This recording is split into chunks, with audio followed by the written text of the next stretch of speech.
Գրեթե 2 շաբաթվա անընդմեջ ռազմական գործողություններից հետո վերջին 2 օրվա ընթացքում Միացյալ Նահանգները եւ Իրանը դադարեցրել են փոխադարձ հարվածները։ ՄԱԿ-ում ԱՄՆ դեսպան Մայք Ուոլցը հայտարարել է, որ նախագահ Դոնալդ Թրամփը որոշել է դադար վերցնել դիվանագիտությանն ավելի շատ ժամանակ տալու համար։ Ըստ ամերիկյան տարբեր լրատվամիջոցների ԱՄՆ բարձրաստիճան ռազմական եւ քաղաքական խորհրդականները, այդ թվում փոխնախագահը, զինված ուժերի շտաբների պետերի միացյալ կոմիտեի նախագահը եւ կենտրոնական հրամանատարության ղեկավարը մտահոգություն են հայտնել հարվածների արդյունավետության կապակցությամբ։ Խորհրդականները նշել են, որ վերջին 2 շաբաթվա ռմբակոծությունների ընթացքում նախապես ընտրված թիրախների շրջանակը մեծ մասամբ սպառվել է։ Բացի այդ, ըստ աղբյուրների, մտահոգություններ կան սպառազինությունների պաշարների հետ կապված։ Նախագահ Դոնալդ Թրամփը հերքել է զենքի պաշարների վերաբերյալ տեղեկությունները, շեշտելով. Միացյալ Նահանգներն ավելի շատ զինամթերք ունի, քան աշխարհում որևէ այլ մեկը, եւ շատ ավելին, քան իրենց անհրաժեշտ է։ Իրանցի բարձրաստիճան պաշտոնյաներից մեկն էլ Reuters-ին հայտնել է, որ երկիրը կդադարեցնի տարածաշրջանում ամերիկյան օբյեկտների դեմ հարվածները, քանի դեռ նույնն անում է Միացյալ Նահանգները։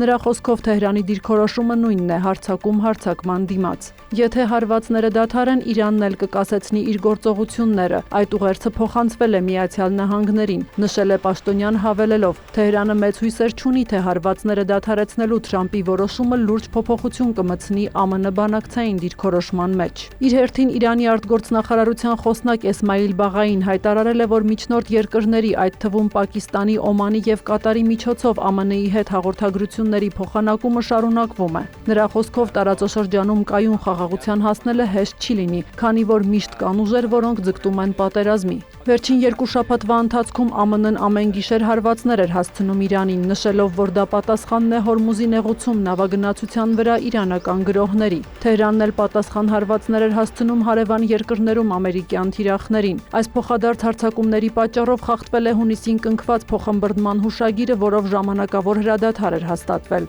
Հարվածների դադարեցման ֆոնին նավթի գինը նվազել է 6-ից 7%-ով։ Brent տեսակի նավթի գինը կազմել է $89.5, WTI տեսակինը $83։ Վոլոդիմիր Զելենսկին հայտարարել է, որ Ռուսաստանի նախագահ Վլադիմիր Պուտինը պատրաստ չէ դադարեցնել պատերազմը։ Նա նշել է, ըստ ուկրաինական հետախուզության զեկույցի, Պուտինը նախատեսում է 300-ից 500 հազար մարդ մոբիլիզացնել եւ սեպտեմբերին կայանալիք Պետդումայի ընտրություններից հետո նրանց ուղարկել ռազմաճակատ։ Նրա խոսքով դա Ուկրաինայի համար լուրջ մարտահրավեր կդառնա, հետևաբար հարկավոր է խնդիրներ առաջացնել Ռուսաստանի համար լոգիստիկայի, սպառազինության, բենզինի, դիզելային վառելիքի հարցերում, ինչպես նաև համարժեք պատժամիջոցների կիրառմամբ։ Զելենսկին եւս մեկ անգամ ընդգծել է, Ռուսաստանը կդադարեցնի պատերազմը միայն այն դեպքում, եթե պարտվի։ Ահա թե ինչու մենք սկսեցինք միջին եւ մեծ հեռահարության գործողություններ, նշել է նա։ Ուկրաինայի նախագահը շեշտել է, հակաօդային պաշտպանությունը մնում է առաջնահերթություն, քանի որ Ռուսաստանն ակտիվացնում է բալիստիկ հրթիռների օգտագործումը խոշոր քաղաքները թիրախավորելու համար։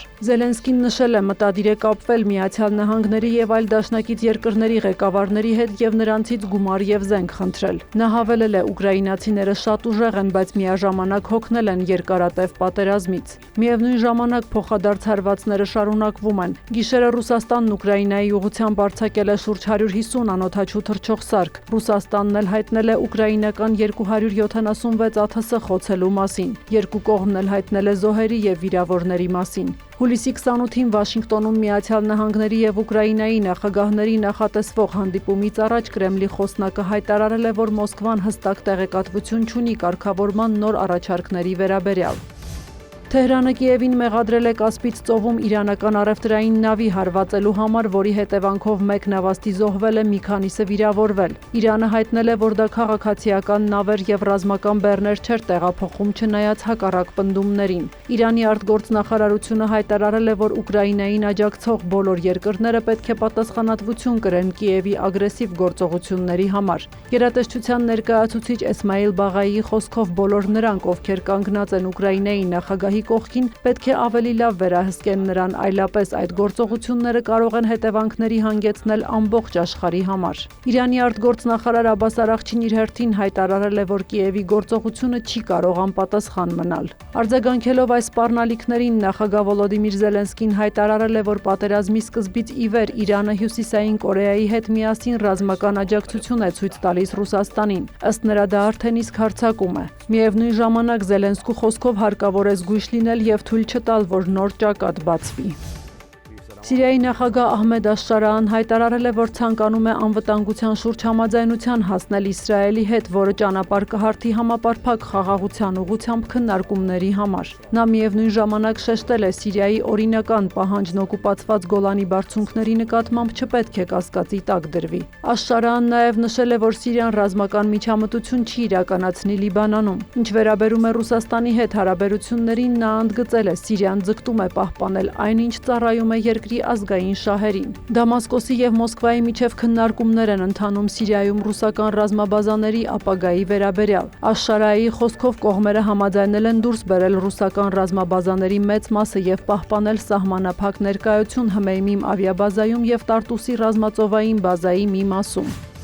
Եվրոպական մի շարք երկրներում անտառային հրդեհներ են մոլեգնում։ Ֆրանսիայի Ժիրոնդի դեպարտամենտից 220,000 մարդ է տարհանվել, ինչը երկրի պատմության ընթացքում ամենամասշտաբային տարհանումն է։ Փակվել են ճանապարհներ, խաթարվել է երկաթուղային հաղորդակցությունը։ Կրակն արդեն հասնում է խաղողի այգիներով եւ գինիներով հայտնի Բորդոյի շրջանին։ Ըստ Ֆրանսիայի ներքին գործերի նախարարության այս տարի հրդեհները շուրջ 115,000 հեկտար տարածք են այրել։ Նախագահ Էմանուել Մակրոնը հուլիսի 27-ին կառավարության հատուկ նիստ է հրավիրել հրդեհների կապակցությամբ։ Իսպանիայում անտառային հրդեհներն այրել են ավելի քան 150,000 հեկտար տարածք։ Այս հրդեհները համարվում են ամենախոշորը երկրի վերջին շրջանի պատմության ընթացքում։ Ավելի քան 100,000 մարդ տարհանվել է, այդ թվում Մադրիդի տարածաշրջանից։ Իտալիայի հարավ-արևելքում եւս հրդեհներ են մոլեգնում։ Ծովափնյա որոշ շրջաններից նավերով հարյուրավոր բնակիչներ եւ զբոսաշրջիկներ են տարհանվել, քանի որ կրակի պատճառով ցամաքային ճանապարհները փակվել են։ Առաջիկա օրերին իրավիճակի բարելավում ամենայն հավանականությամբ չի լինի, քանի որ ջերմաստիճանը բարձրանում է, իսկ անձրևներ չեն սպասվում։